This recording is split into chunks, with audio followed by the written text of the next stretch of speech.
Okay, macam mukadimah yang saya dah sampaikan awal-awal tadi. Okay, basically masalah ni saya rasa kebanyakan perunding-perunding hartanah sahabat-sahabat REN kita yang dekat luar sana tu pernah mengalami situasi begini. Okay, di mana bila kita mendapat listing daripada penjual, masa mula-mula nak jual tu dia macam serius nak jual. Dia betul-betul terdesak nak pakai duit lah. Ada yang mungkin rumah tu dah hampir nak kena lelong lah.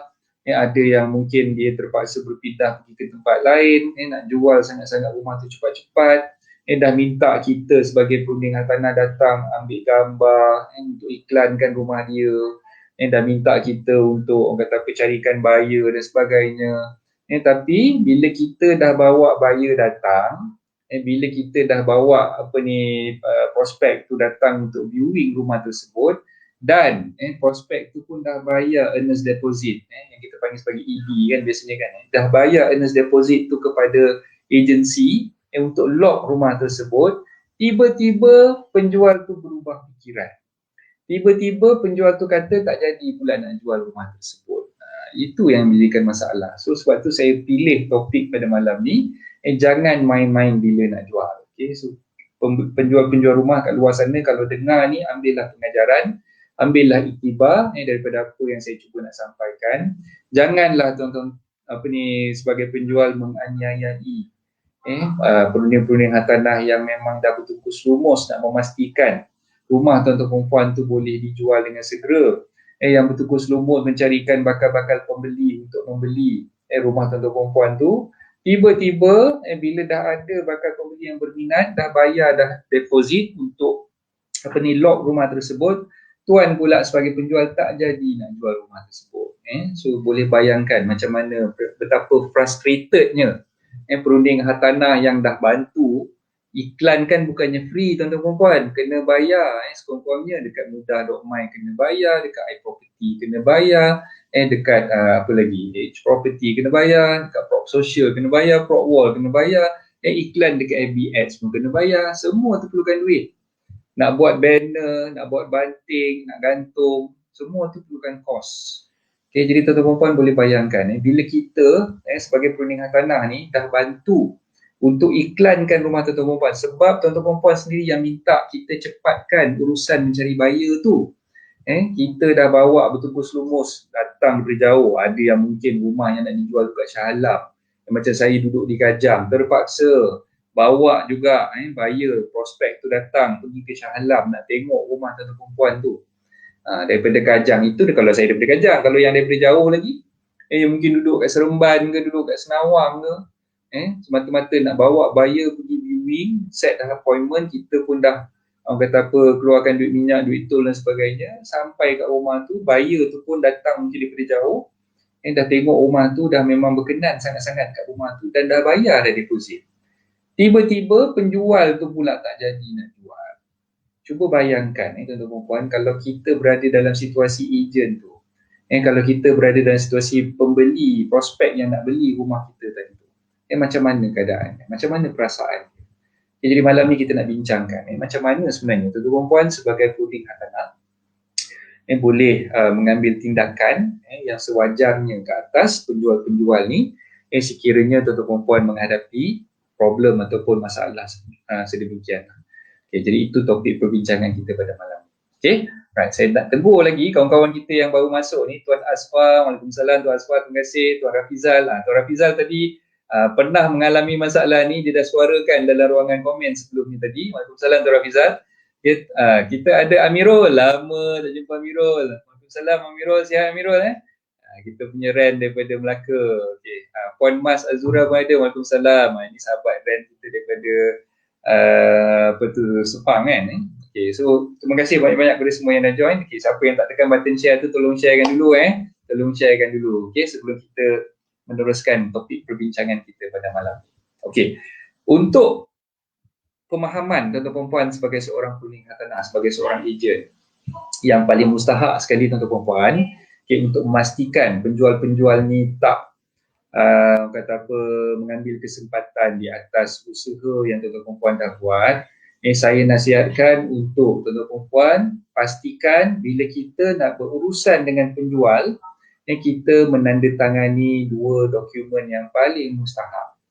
Okey, dua dokumen yang paling mustahak yang kita namakan sebagai appointment letter.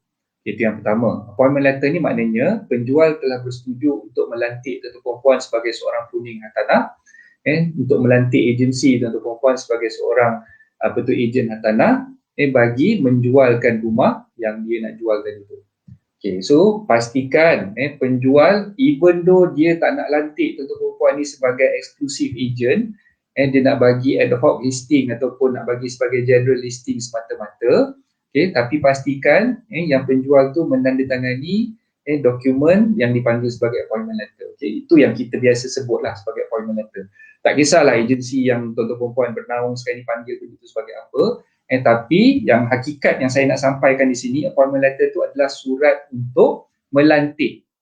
Surat untuk melantik tuan-tuan puan sebagai ejen ataupun sebagai peruning hartanah yang menguruskan penjualan rumah tersebut. Itu yang paling mustahak. Kena pastikan penjual tanda tangan dulu appointment letter tu untuk mengelakkan daripada penjual tu berubah hati, tak jadi pula nak jual rumah tu nanti. Dan anda sebagai ejen, anda sebagai peruning hartanah melepas begitu saja, tak dapat apa-apa. Okey, itu yang pertama. Okey, appointment letter. Yang kedua, tuan-tuan puan, sebagai peruning hartanah, sebagai ejen, kena pastikan bila dah ada buyer yang bersetuju untuk membeli rumah tersebut dan membayar booking fee ataupun what we call apa tu, earnest deposit, tuan-tuan puan pastikan penjual juga menandatangani ATP ataupun booking form dengan agensi. Okey, itu pun benda yang paling mustahak. So dua perkara yang mustahak tadi, appointment letter dan juga ATP. Okey, kenapa dua-dua perkara ini mustahak? Sebab inilah dia hitam putih dokumen yang mengikat penjual tu daripada nak apa tu lari begitu saja. So maknanya penjual ni sebenarnya dia bila dah tanda tangan dokumen tersebut, satu, kita dah boleh bagi tahu dengan dia, tuan, okay, bila tuan dah tanda tangan dokumen appointment letter ni, secara rasminya tuan dah lantik saya sebagai peruning hartanah, sebagai ejen hartanah untuk menguruskan penjualan rumah tuan ni. Okey, jadi dalam appointment letter ni ada dinyatakan sekiranya tuan berubah hati tak jadi nak jual rumah ni, ada pampasan ataupun ada ganti rugi yang perlu tuan bayar kepada agensi. Okey, biasanya dalam mana-mana appointment letter yang saya tengok yang digunakan pakai oleh mana-mana agensi hartanah memang ada menyatakan exit clause di situ. Exit clause ni maksud dia kalau apa-apa kata apa, bila penjual dah melantik agensi ataupun ejen hartanah tersebut untuk menguruskan penjualan, tiba-tiba penjual tersebut berubah hati dan tak jadi nak jual rumah tersebut, maka di dalam appointment letter tu ada menyatakan apa remedy ataupun apa ganti rugi yang boleh dituntut oleh ejen terhadap penjual tadi. Okey, so kebiasaannya dia punya ganti rugi tu berbentuk percentage daripada berapa yang dah di-collect ataupun berapa amount earnest deposit yang dah diterima oleh agensi tadi. Okay, definitely sebagai sebuah agensi hartanah, okay, pembeli kita perlu pulangkan balik earnest deposit yang kita dah kutip daripada pembeli tadi, sebab bukan salah pembeli. Pembeli nak beli, yang jadi kesalahan ataupun yang jadi masalah sekarang ni adalah penjual. Penjual yang tak nak jual rumah tadi, sedangkan pembeli dah beria-ia nak beli dan dah bayar dah earnest deposit kepada agensi kita. Jadi duit earnest deposit yang kita dah collect tadi tu, sebenarnya kita bila penjual nak kena batalkan pula rumah tu, kita sebagai agensi perlu memulangkan balik earnest deposit tadi tu, yang biasanya amount ni 3% lah kan. So earnest deposit tu perlu dipulangkan semula kepada pembeli. Okay, so bila dah pulangkan semula kepada pembeli, takkanlah agensi ataupun ejen ataupun rent tu nak melopong macam tu saja. Itulah sebabnya dalam LOP ataupun dalam booking form dan juga dalam appointment letter yang tuan-tuan puan minta vendor sign tadi tu, minta penjual tanda-tangani tadi tu, di dalam booking form tersebut, dalam LOP tersebut, dalam appointment letter tersebut ada menyatakan ganti rugi yang perlu dibayar oleh penjual kepada agensi. Jadi kita kena pastikan setiap dokumen yang kita minta penjual tu tanda tangan memang ada menyatakan klausa ataupun terma berkaitan ganti rugi yang perlu dibayar oleh penjual sekiranya dia membatalkan jualan tersebut. Okey, tapi kebanyakan saya tengok agensi-agensi hartanah yang ada di Malaysia, saya dah tengok banyak ATP, saya dah tengok bermacam-macam kata apa form yang digunakan dan kebanyakannya alhamdulillah ada exit clause tadi tu, ada penalty clause yang dikenakan terhadap penjual. Okey, tapi saya nasihatkan kalau boleh tuan-tuan puan balik nanti ataupun sekarang ni ada ATP ataupun ada appointment letter dekat tangan tuan-tuan puan, pastikan tuan-tuan puan baca betul-betul dan fahami isi kandungannya dan benda tu perlu diterangkan kepada penjual untuk membolehkan penjual faham, untuk membolehkan penjual ni rasa takut, membuatkan penjual ni rasa risau untuk dia membatalkan jualan tersebut. Kalau kita sebagai ejen, kalau kita sebagai rent tidak menerangkan apa yang terkandung di dalam ATP, di dalam appointment letter tadi tu, alangkah orang kata apa ruginya sebab kita tak ambil peluang untuk memahamkan penjual tadi tu dan sekiranya penjual tu tanda tangan tanpa memahami dokumen tersebut, apa yang terkandung terma-termanya, berkemungkinan penjual tadi itu merasakan bahawa dokumen itu adalah dokumen sekadar dokumen itu sahaja. Dia tak nampak implikasi terhadap pembatalan jualan tadi oleh dia sendiri. Okay. Jadi itulah saya syorkan anda sebagai perunding hartanah, anda sebagai ejen perlu fahami apa yang ada, terma yang terkandung di dalam booking form, di dalam appointment letter untuk memastikan yang kita faham dulu dan kita boleh terangkan pula isi kandungannya kepada penjual sebelum penjual menurunkan tanda tangan, menandatangani dokumen tersebut. Okay, jadi itu yang paling mustahil. Kita kena faham dulu, bila kita dah faham baru kita terangkan. Bila kita dah terangkan sekurang-kurangnya penjual tu dah tahu dah implikasinya. Okay. Okay, Mirul ada beritahu apa ni? Okay, owner macam ni rent dah mark dah, so pandai-pandai lah dia. Okay lah.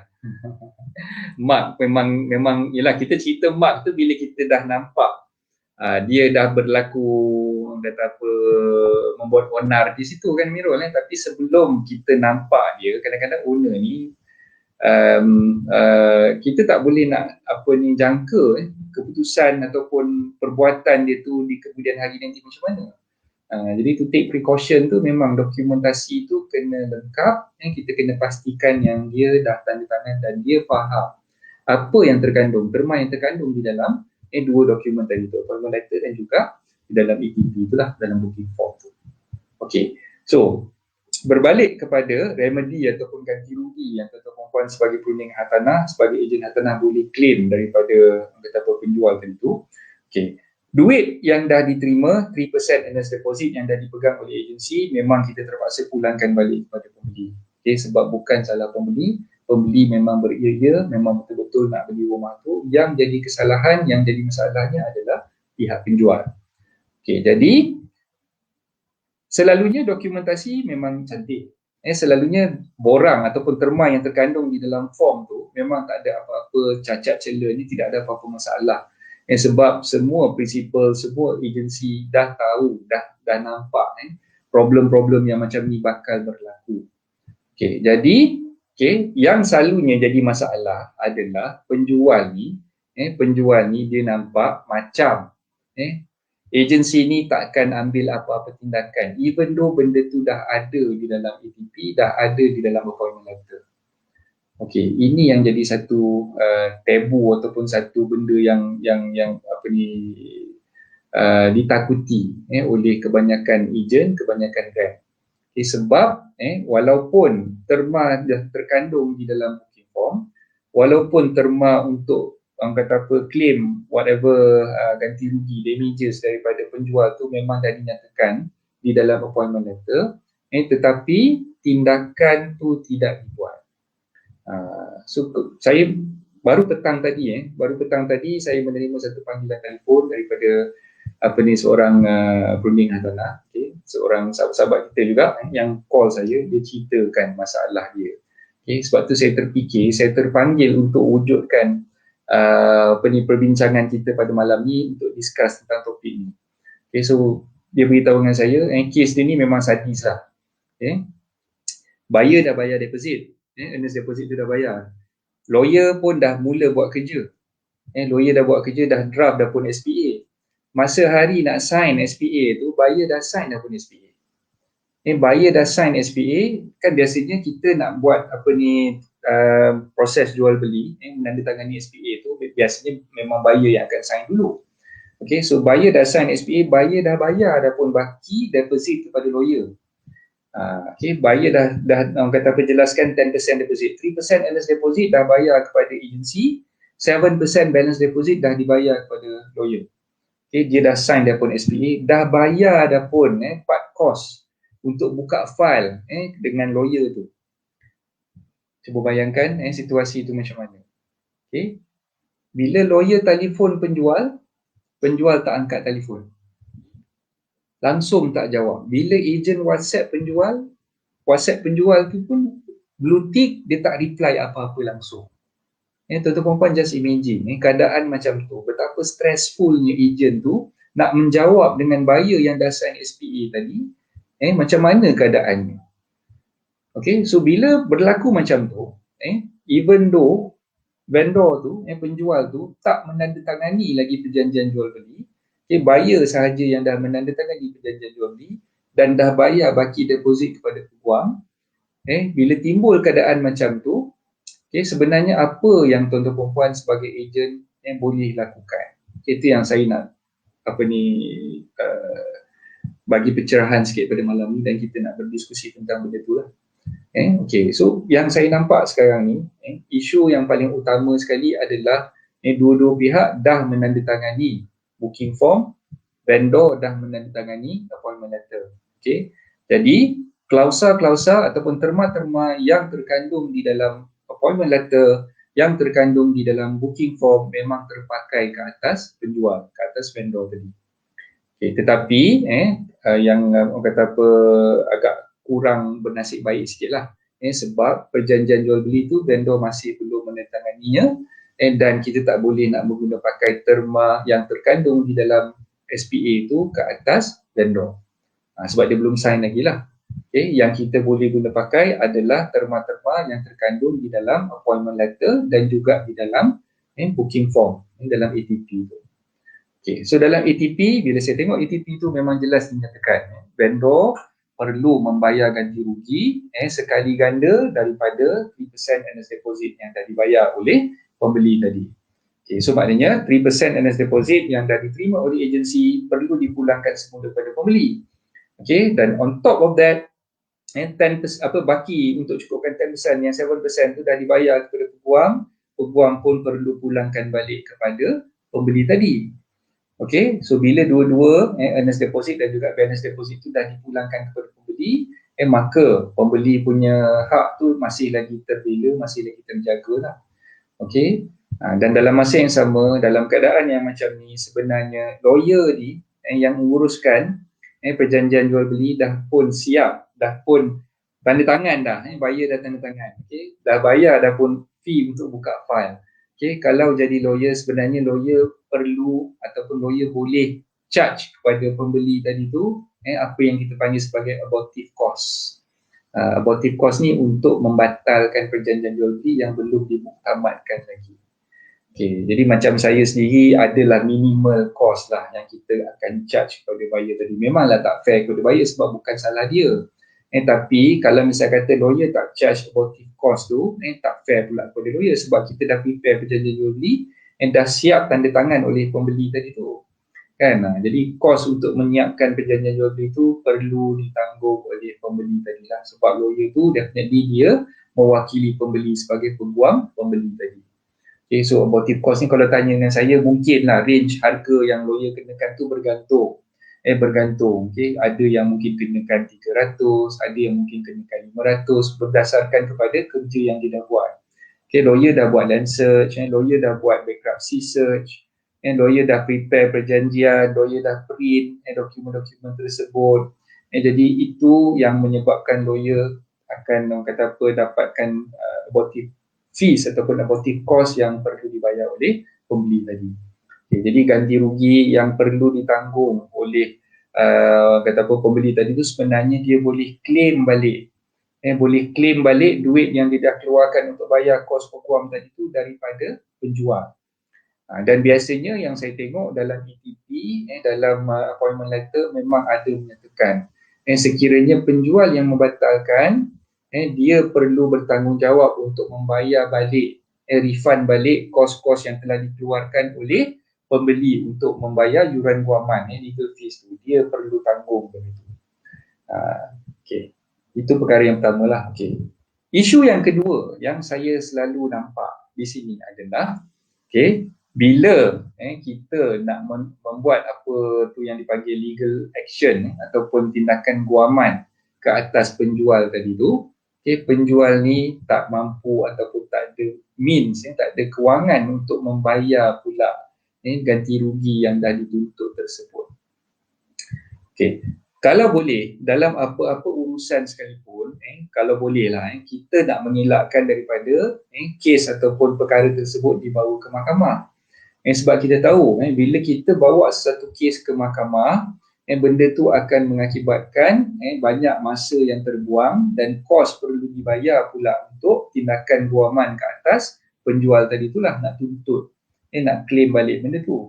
Kalau boleh kita cuba nak mengelakkan perkara tersebut daripada berlaku lah. Tapi dalam hal yang macam ni, sebenarnya tuan-tuan dan puan, kalau kita mengambil sikap acuh tidak acuh, kalau kita mengambil sikap tidak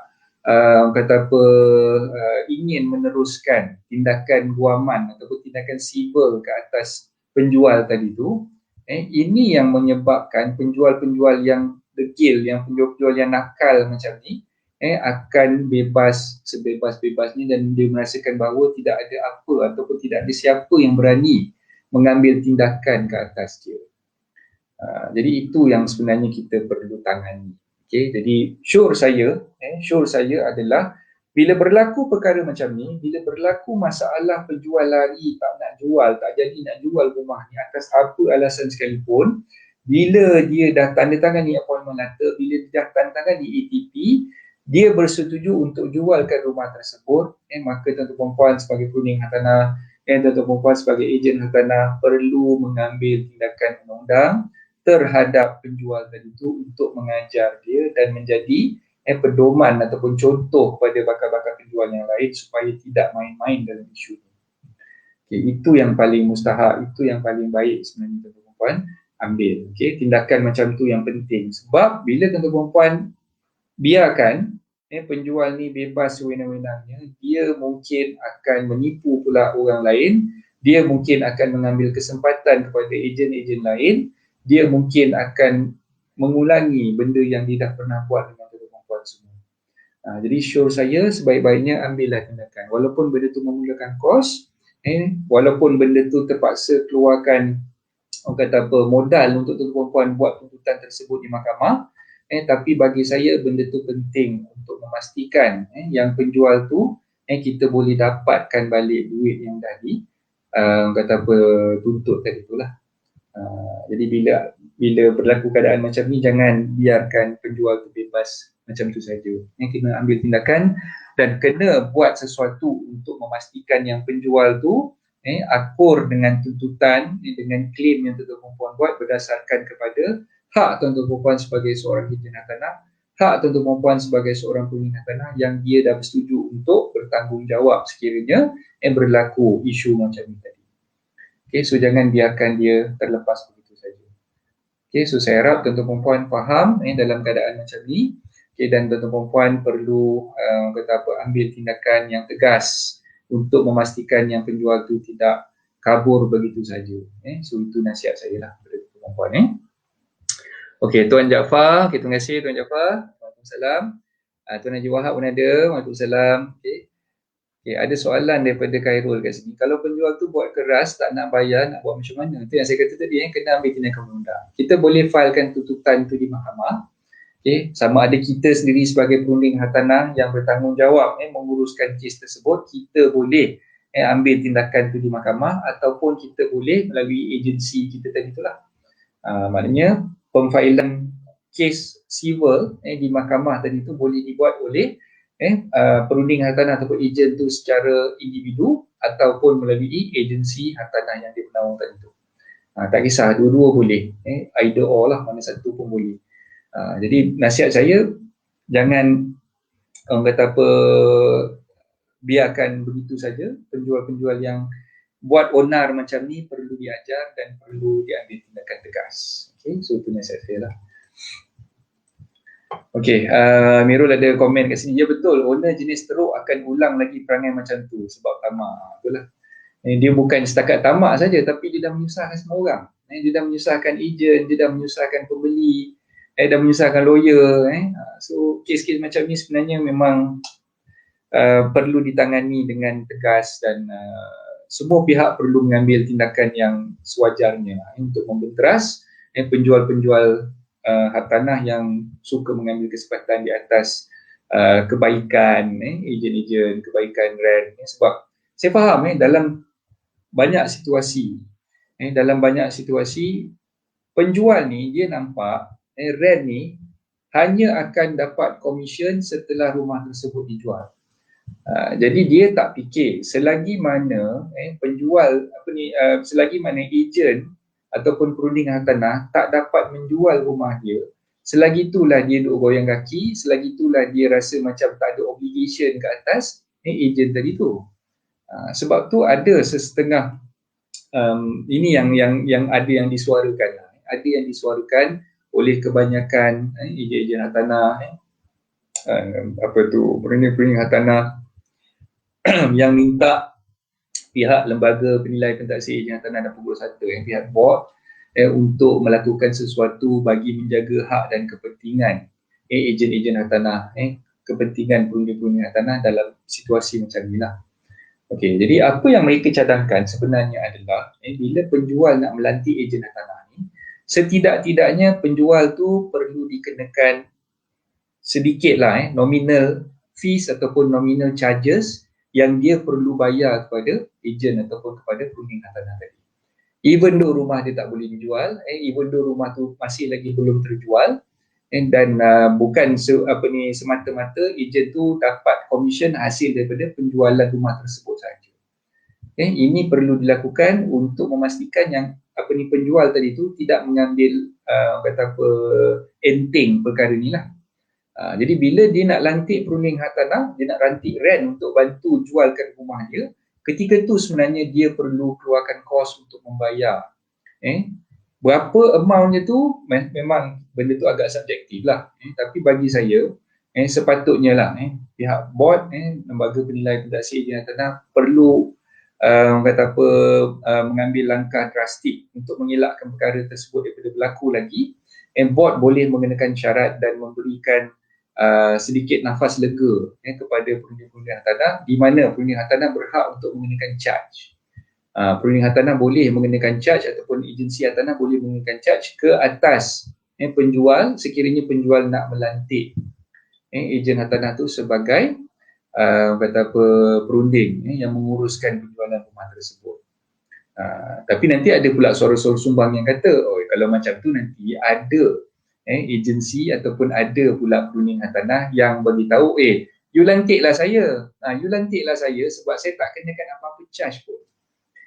Itu yang kita perlu kekang sebenarnya. So bila board dah buat keputusan untuk buat satu-satu terma ataupun satu-satu undang-undang yang baru yang mewajibkan penjual membayar kepada perunding hartanah ataupun kepada agensi hartanah tersebut yang dipanggil sebagai administrative fees. Administrative fees untuk melantik ejen tadi tu, maka benda tu perlu di-apply, perlu guna pakai oleh seluruh agensi di seluruh Malaysia. Menjadi satu kesalahan jika agensi tidak mengenakan charge kepada penjual tadi tu sekiranya ada agensi ataupun ejen ataupun rent yang tidak mengenakan apa-apa charge ke atas penjual, maka agensi ataupun rent tersebut boleh diambil tindakan oleh pihak board. Itu salah satu cara lah yang saya nampak boleh mengurangkan masalah penjual yang nak jual tapi main-main. Sebab dia dah rasa, aku dah keluarkan duit ni. Contohlah, katalah administrative fee yang dikenakan oleh agensi yang dibenarkan oleh board adalah up to maximum, katalah RM500, RM500. Okay, jadi bila dah kenakan charge macam tu, orang yang nak jual rumah, nak lantik ejen tadi tu, dia pergi ke mana-mana agensi sekalipun dekat Malaysia ni, semua akan cakap benda yang sama, semua unanimously agree dengan apa yang board dah letakkan sebagai syarat tadi tu.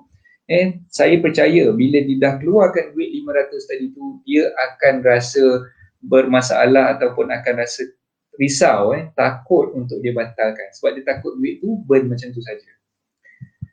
So ini antara perkara yang saya dengar lah. Ada luahan daripada ejen-ejen, ada luahan daripada sahabat-sahabat RAN yang menyuarakan hal ni dan merasakan benda ni perlu untuk mengelakkan penjual-penjual daripada membohong ataupun menipu kita. Konon-konon nak jual, kita dah bawa susah payah, dia pula tak nak jual, dia pula yang tak jual. Tiba-tiba pula sayang rumah tu, nak bagi kat cucu ke, nak bagi kat anak ke kan.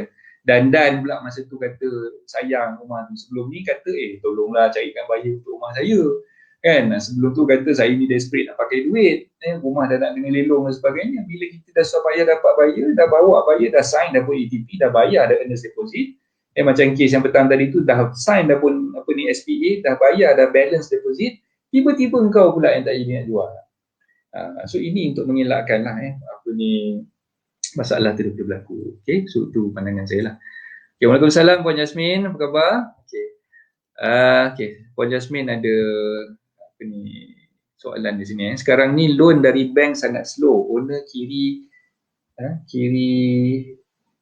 kiriman dari neraka kot. Kiriman dari neraka pula asyik ganggu nak cepat. Loan lulus dalam masa sebulan. Jika tak ada jawapan dari banker, owner nak batalkan jualan. Sedangkan dalam OTP ada tulis up on loan approval. Bagaimana kes seperti ni nak kita handle? Okay. Dari segi loan punya application, tuan-tuan puan kena faham, Puan Jasmine kena faham, loan punya application tu itu bukannya atas kita punya kuasa. Semua orang pun tahulah, bila bank menguruskan pinjaman, sekarang ni pula tambah dengan alhamdulillah dah masuk PKPB sekarang ni kan, ada negeri yang dah PKPB dah pun. So alasan bank tak boleh nak proses cepat disebabkan MCO, sebabkan PKP dan sebagainya, benda tu biasa.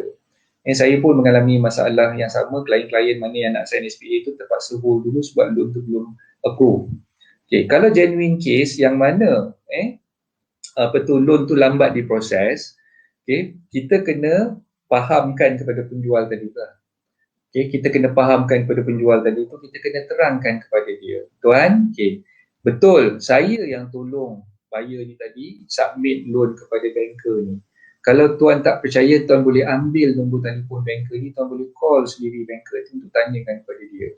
Situasi sekarang ni memang agak lambat disebabkan kekangan. Banyak banker yang terpaksa work from home, tak boleh nak proses loan tu cepat disebabkan kekangan PKP dan sebagainya.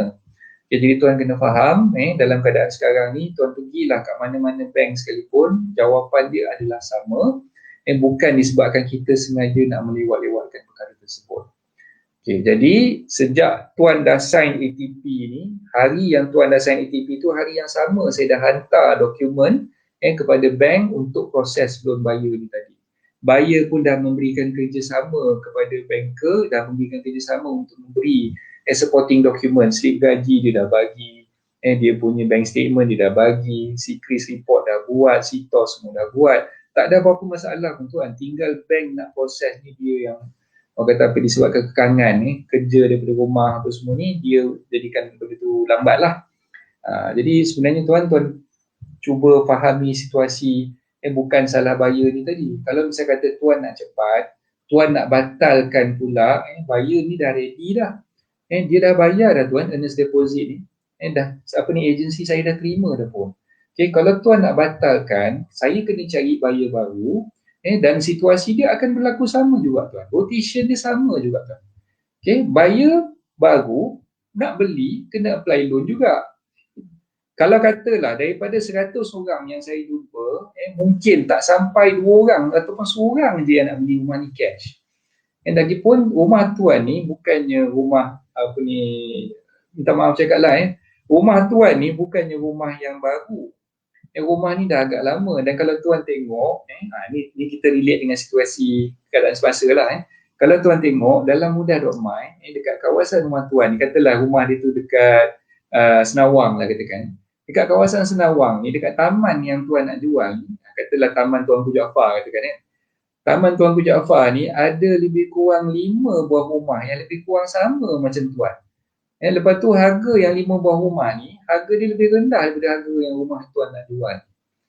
Cuba tuan bayangkan, kalau saya batalkan pembelian rumah yang pembeli dah ready nak beli ni, yang tengah tunggu loan approve ni, saya nak cari pula buyer baru tu pula nampak iklan dalam mudah.my ni, macam mana yang tuan tengok sekarang ni, ada 5 buah rumah yang nak jual, lebih rendah harga daripada rumah yang tuan nak jual tu. Apa pula buyer-buyer ni akan cakap? And definitely dia akan pergi cari rumah yang lebih murah daripada rumah tuan tu. Itu satu. Okay. Ambil loan kepada bank, bank pun akan proses benda yang sama. Tempoh masa tu mungkin akan jadi lebih panjang kalau tuan dapat buyer baru untuk beli rumah ni.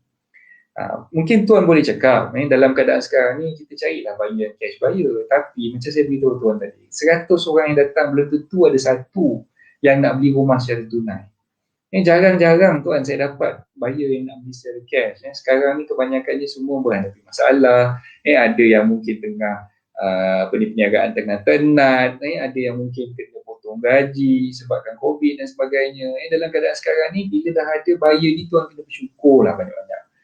Saya harap tuan boleh tunggu sekejap dan dalam masa yang sama saya dah bantu dah untuk call banker ni, push dia minta cepatkan proses dan sebagainya. Kalau tuan tak percaya, tuan boleh ambil nombor telefon banker ni, tuan sendiri boleh telefon